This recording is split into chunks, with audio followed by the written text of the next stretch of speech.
ministerio de la reconciliación. Si el pecado es la separación con Dios, entonces para librar las consecuencias del pecado, que es muerte, necesitamos reconciliarnos con Dios. Lo que se deshizo, tenemos que volverlo a hacer.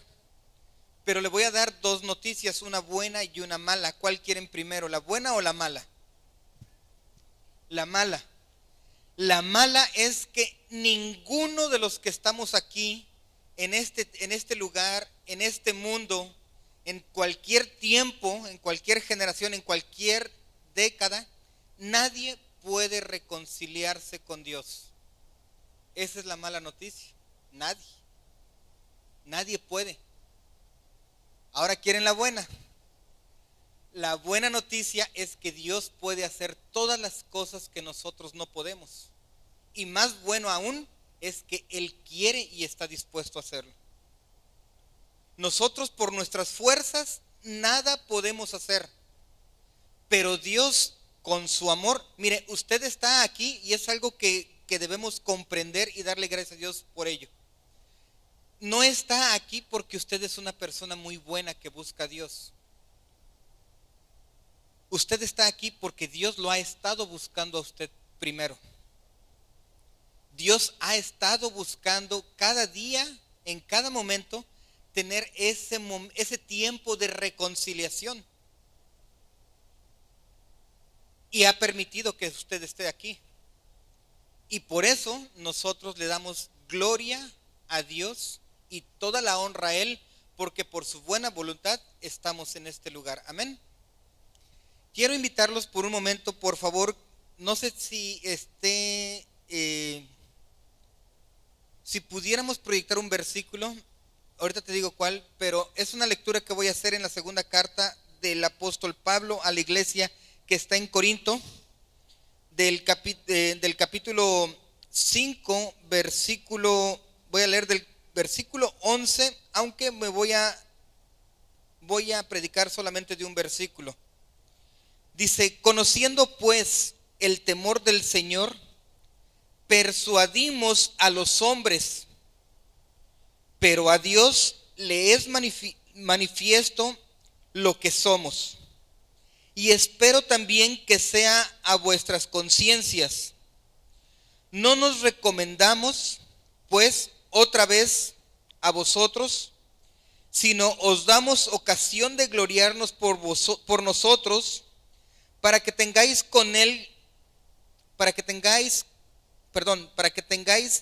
que responder a los que se glorían en las apariencias y no en el corazón. Porque si estamos locos, es para Dios, y si somos cuerdos, es para vosotros.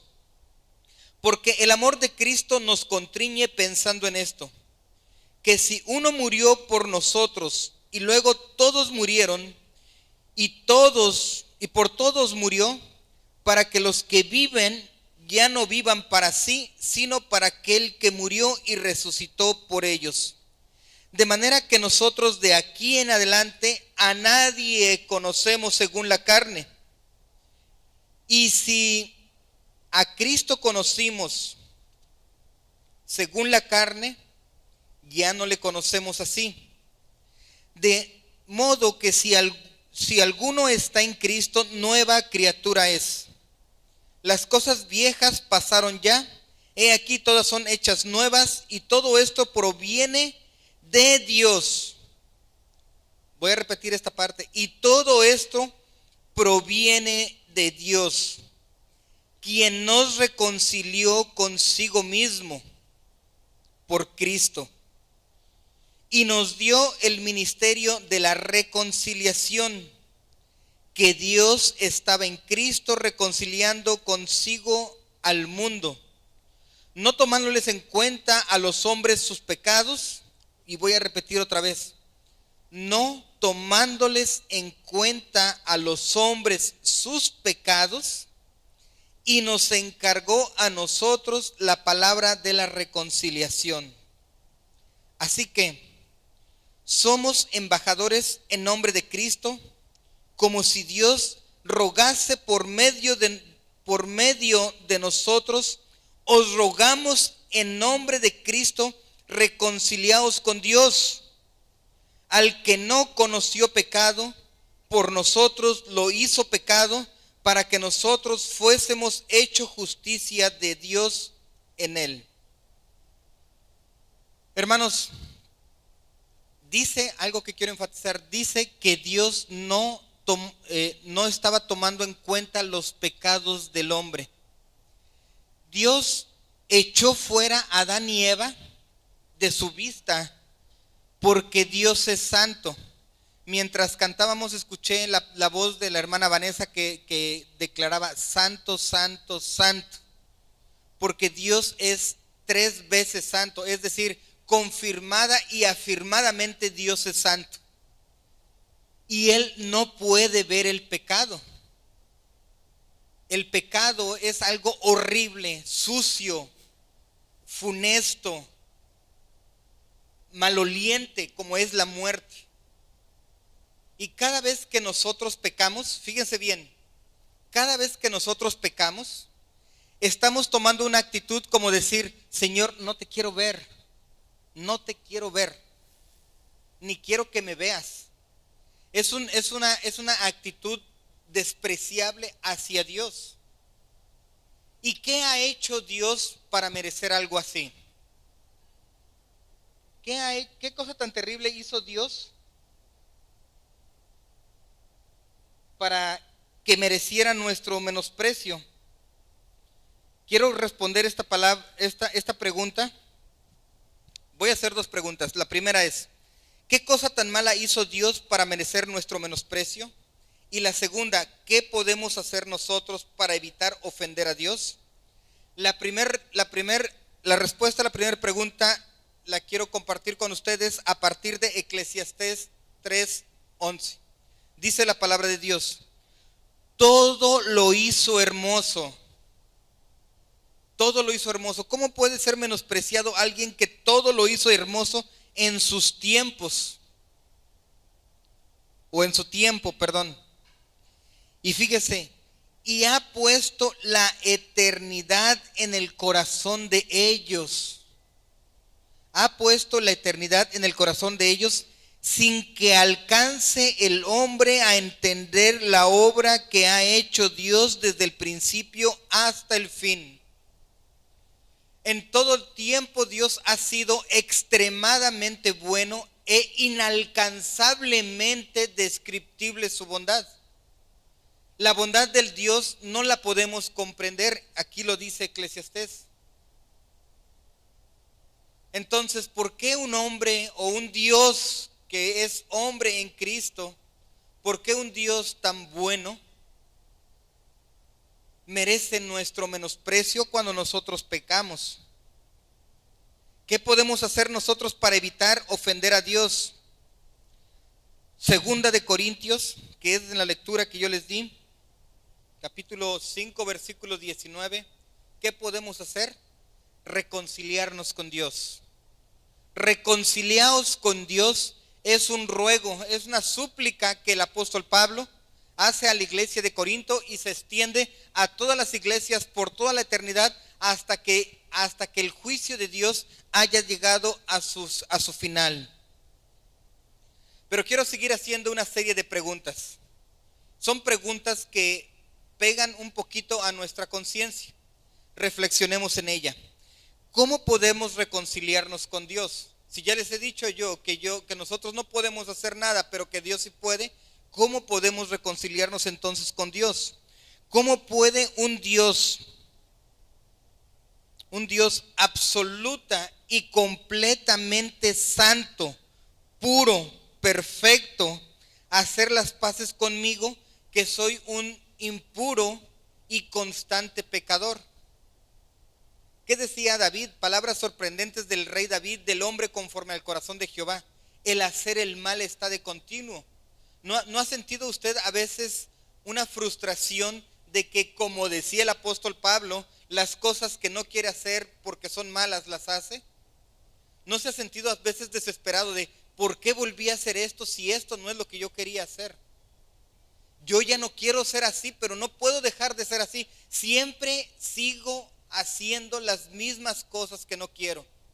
Y de repente usted se concreta, se compromete, se confirma, pasa al frente, oran por usted, está totalmente determinado a servir a Dios y en ese mismo día hace algo que a Dios le desagrada.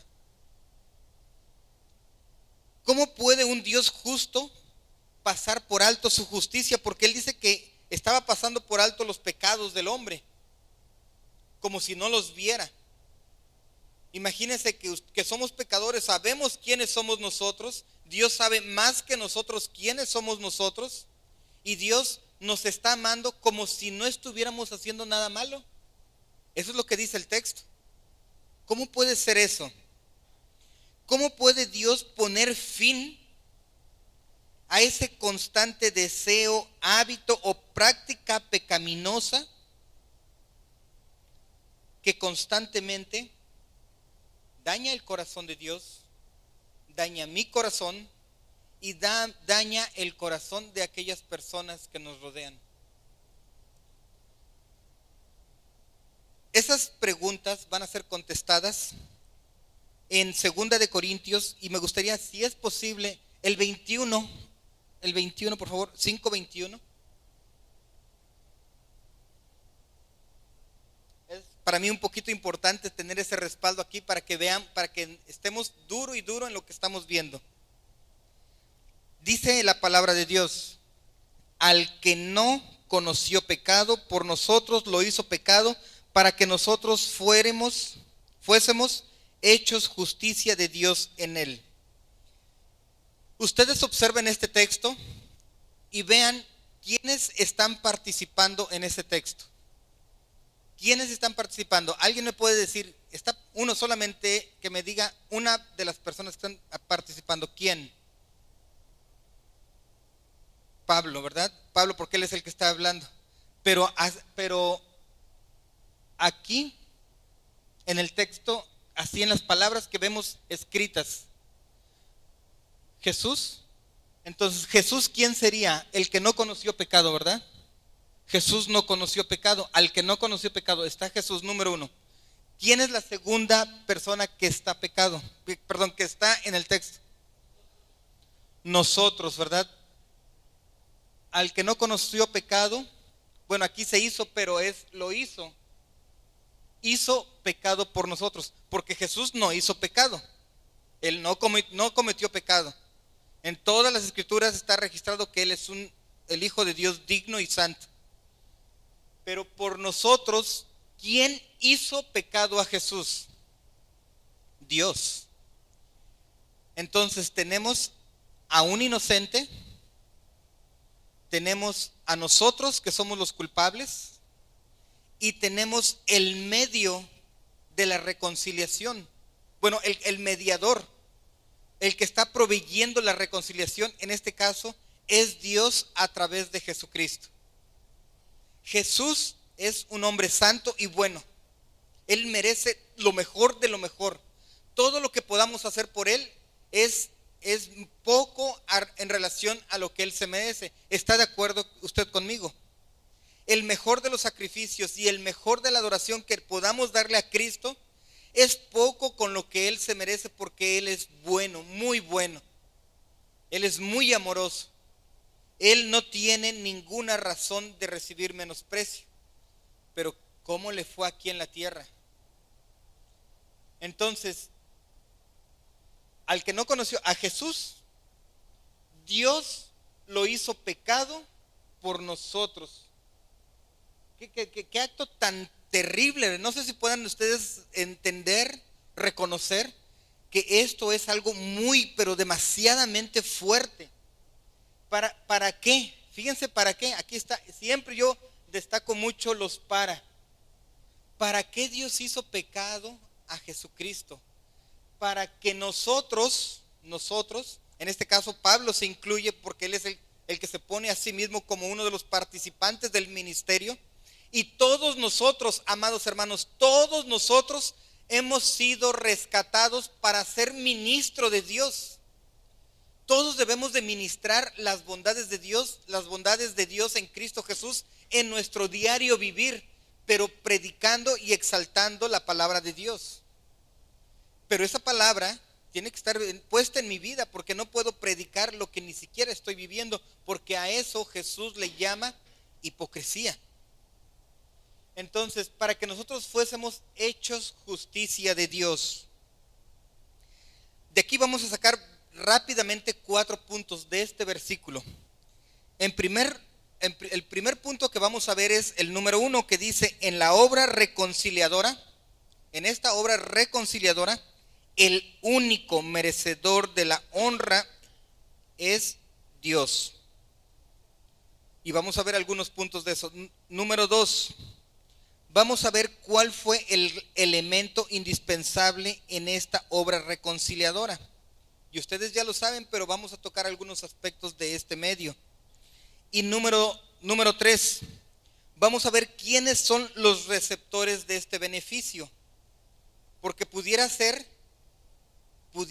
como dijo la hermana Vanessa, la pastora, que nosotros creemos que nuestro celular se está cargando, ya tiene 1 hora conectado y vas por él y no está conectado, porque no está bien enchufado en la clavija. Entonces vamos a ver quiénes son esos receptores de esta obra, y finalmente vamos a ver cuál es el beneficio en sí mismo. Ahora, 2 de Corintios 5:21 dice: al que no conoció pecado, por nosotros lo hizo pecado, para que nosotros fuésemos hechos justicia de Dios en él. Entonces, ¿quién es el que hizo? Es Dios. Al que no conoció pecado, por nosotros lo hizo pecado. Entonces, el hombre por nosotros lo hizo pecado según las escrituras, para que nadie se gloríe, Eso es para que Dios sea exaltado, para que Jesucristo sea exaltado, y para llevarnos a una humillación y a una humildad tal que reconozcamos que sin Dios nosotros no somos nada.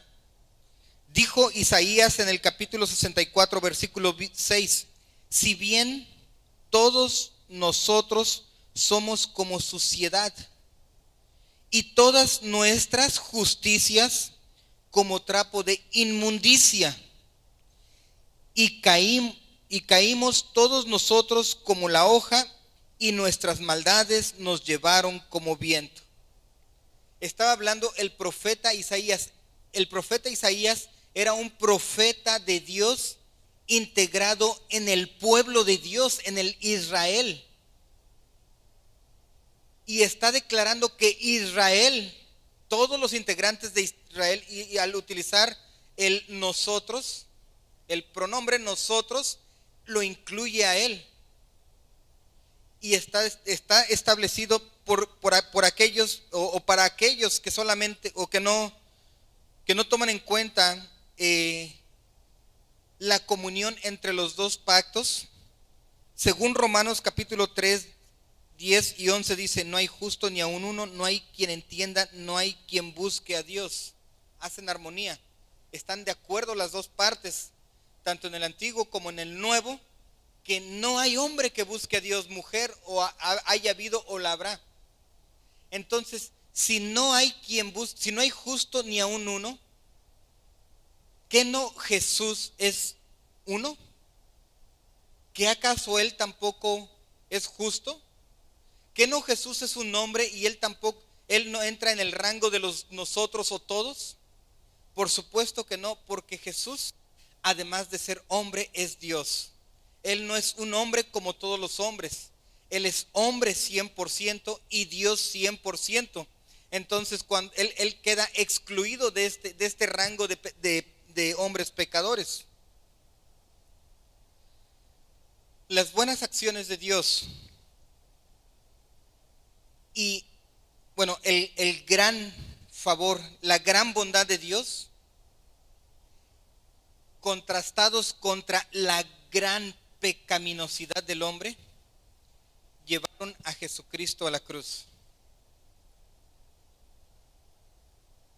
Algunos podrían decir, a mí me hubiera gustado estar en los tiempos de la crucifixión para ser como Simón, el que le ayudó a cargar la cruz a Jesús.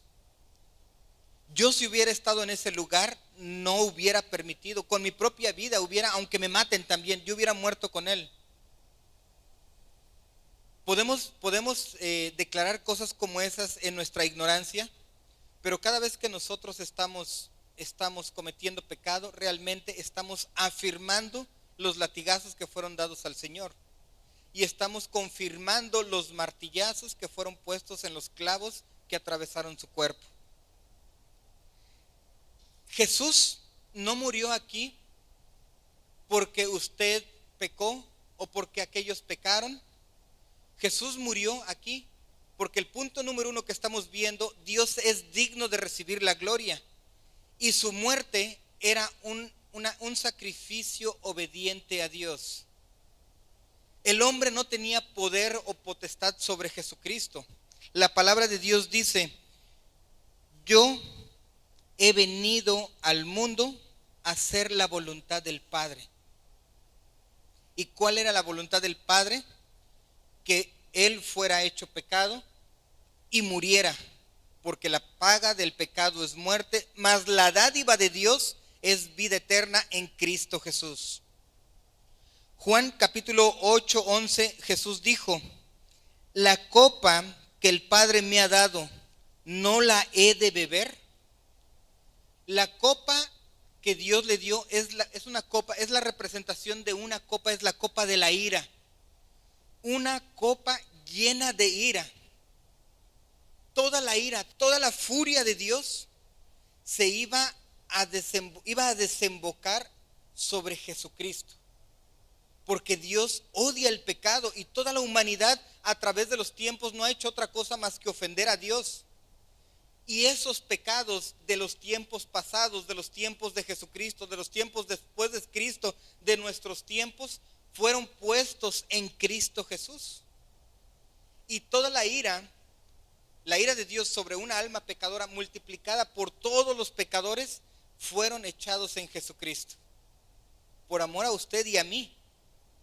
Por el amor que Dios manifestaba para nosotros. Esto es algo cruelmente duro como para que nosotros no lo consideremos con el amor y la gratitud que merece nuestro Dios.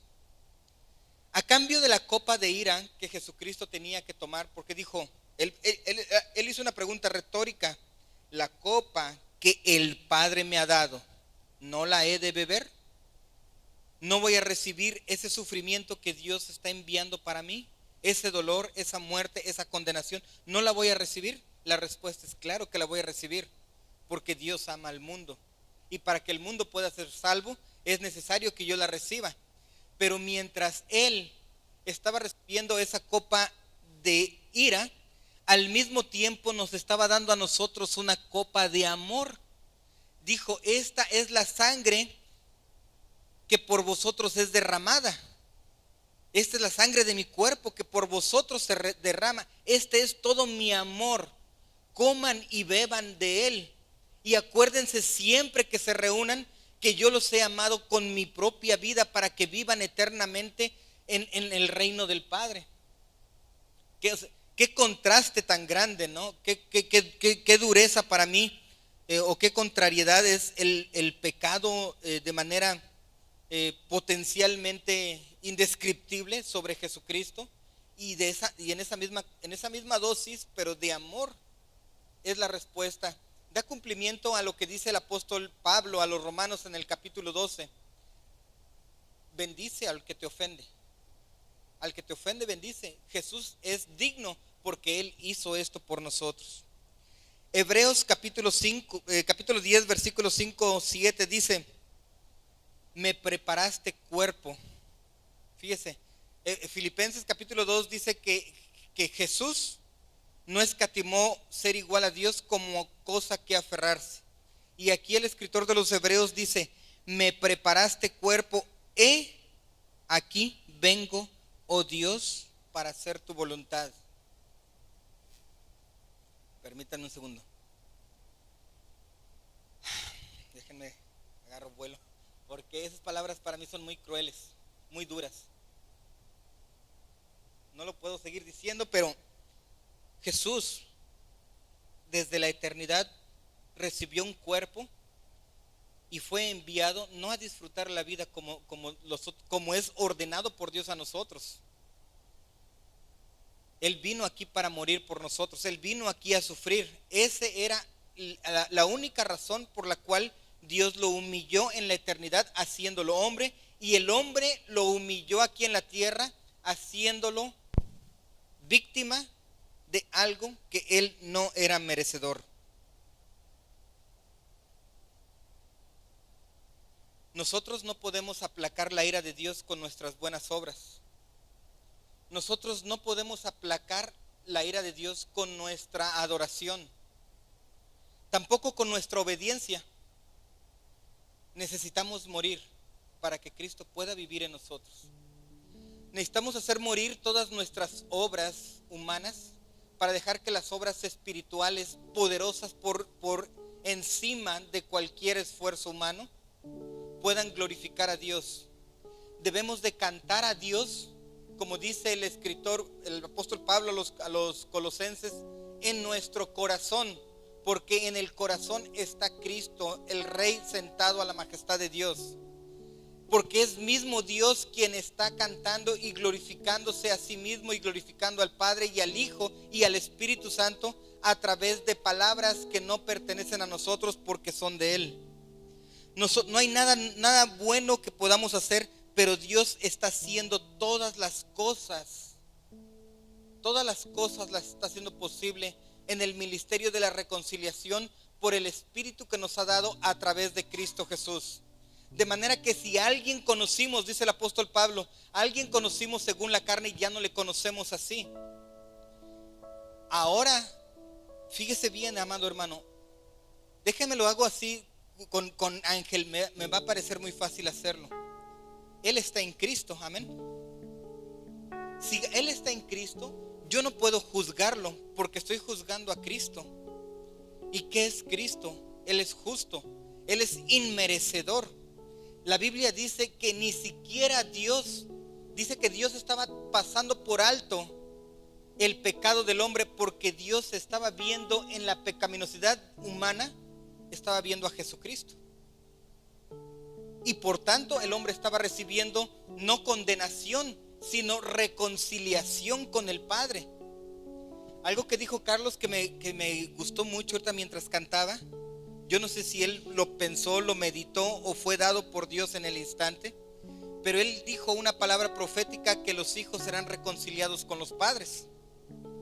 Y nosotros somos hijos y tenemos que ser reconciliados también con nuestro Padre. Piense usted, algo carnal, ¿cuándo sucedió este deterioro? ¿Se acuerda cuando usted tuvo su primer bebé? Cuando lo cambiaba, cuando lo limpiaba, cuando lo alimentaba, cuando se desvelaba y su amor no cesaba por él, aunque él lloraba y lloraba y lloraba, usted lo amaba y lo amaba y lo amaba. Pero empezó a crecer y empezó a hacer de las suyas. Y dijiste, yo ya no lo quiero ver. Y él dijo, yo no quiero ver, mi papá no me entiende y mis hijos son rebeldes. Y se desarrolló la enemistad. Y la sangre de Cristo era pisoteada cada día más en las familias. ¿Cuándo fue? ¿Se acuerdan cuando se enamoraron de su esposa, de su esposo? Cuando dijeron ante Dios, juro amarla y respetarla.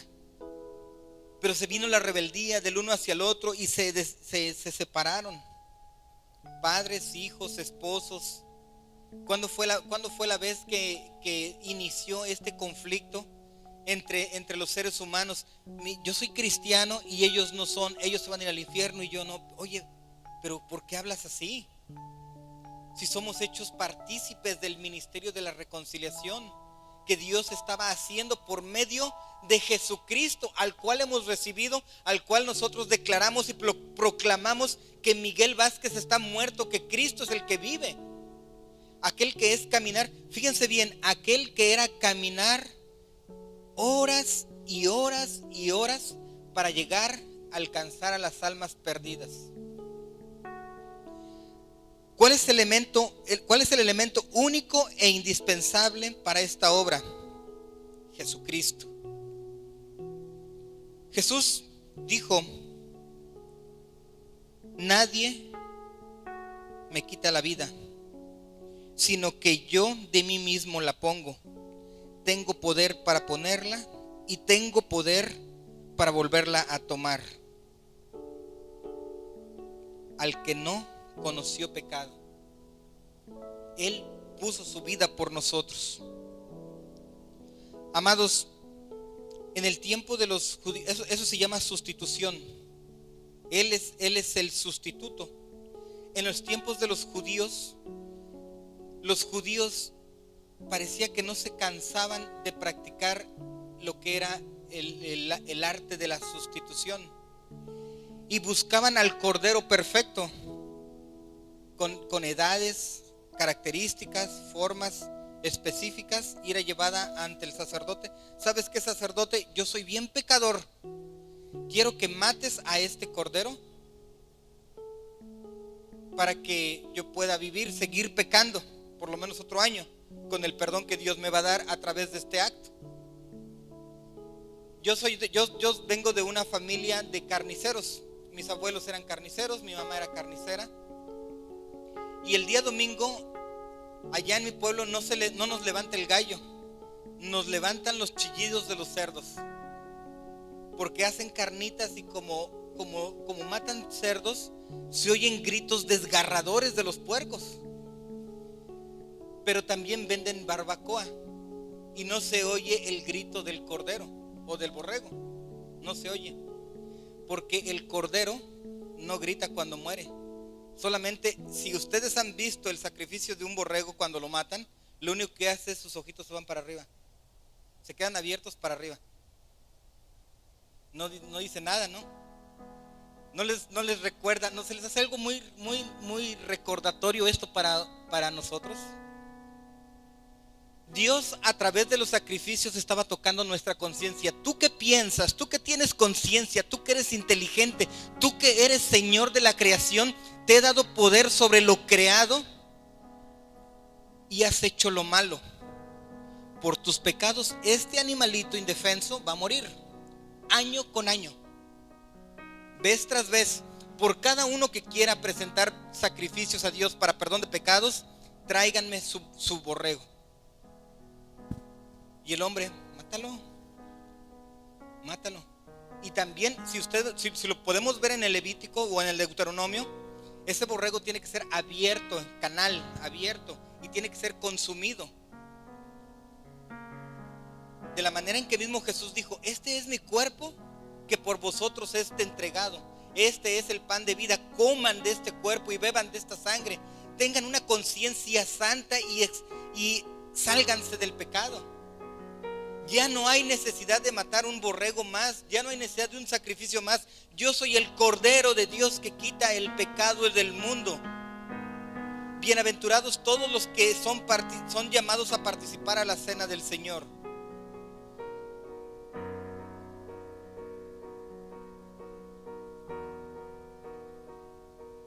¿Quiénes son los receptores del beneficio? La palabra de Dios dice que aquí en 2 de Corintios 5:17 dice: si alguno está en Cristo, nueva criatura es. Las cosas viejas pasaron. La necesidad o las luchas que se hacían por salvar la vida ya pasó. He aquí, todas son nuevas en Cristo Jesús. Preguntémonos francamente: ¿estamos en Cristo Jesús? Si estamos en Cristo Jesús, somos llamados a la reconciliación que Dios estaba haciendo por medio de Jesucristo. Es decir, Jesucristo en nosotros está haciendo una obra reconciliadora. Quiero que piense usted por un momento, que considere esto que le voy a decir. Por favor, considérelo. Se lo digo con mi mejor actitud. ¿Tiene usted a alguien a quien ha despreciado? Aparte de Dios o aparte de Jesús, tiene tal vez a su hermano. Hace rato Cassandra le dijo a mi hijo: oye, ¿nos tomamos una foto juntas? Dijo: no. Le digo: ¿cómo no? Aprovecha, ahorita estás jovencito, esta juventud se te va. Tómate todas las fotos que puedas con ella porque la vida se nos va. Pero pues él como que, ay, ¿cómo podemos menospreciar inconscientemente, no? Pero conscientemente, ¿cómo podemos menospreciar a alguien que necesita la salvación que Dios nos ofrece? Piensen a quién han menospreciado. Piensen más bien en aquellas personas con quien han establecido una enemistad. Yo no lo puedo ver y tampoco quiero que me vea a mí.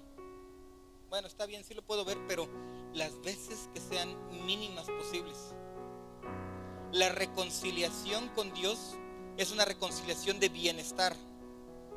Hoy se hace mucho énfasis al coronavirus, ¿verdad? Una bacteria, un virus tremendo que está matando con la humanidad, y los gobiernos y las dependencias, todos están alertas. ¿Qué se está haciendo en realidad con el pecado? Que realmente, ¿qué es lo que ha pasado con el coronavirus? Hemos visto de cerca morir a nuestros seres amados y los hemos visto también de lejos. Y gracias a Dios, Él ha librado hasta hoy nuestras vidas para un propósito: hacernos partícipes del ministerio de la reconciliación. ¿Qué es lo que ha hecho el pecado? Lo hemos visto de lejos, vemos el pecado que hay en el mundo y cómo el pecado destruye al mundo, pero también lo hemos visto de cerca, con nuestros propios actos, con nuestros propios pensamientos y actitudes. Entonces nosotros, hermanos, somos los beneficiarios de este sacrificio, de este ministerio. Somos beneficiarios. Tenemos que valorar la obra que Dios hizo por medio de Jesucristo y ser conscientes y activos reales en el ejercicio de la reconciliación.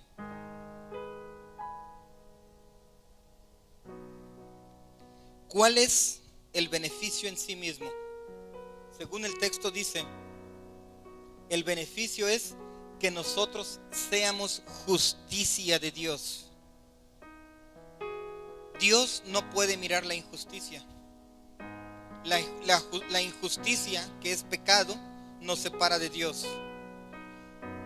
Dios hizo pecado a Jesucristo para que Él pueda mirarnos con justicia.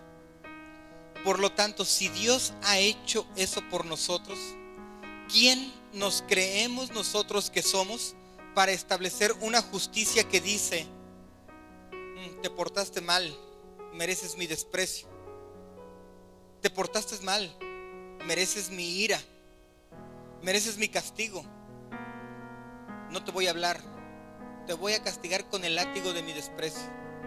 No somos nadie, porque el que es todo no ha hecho esto.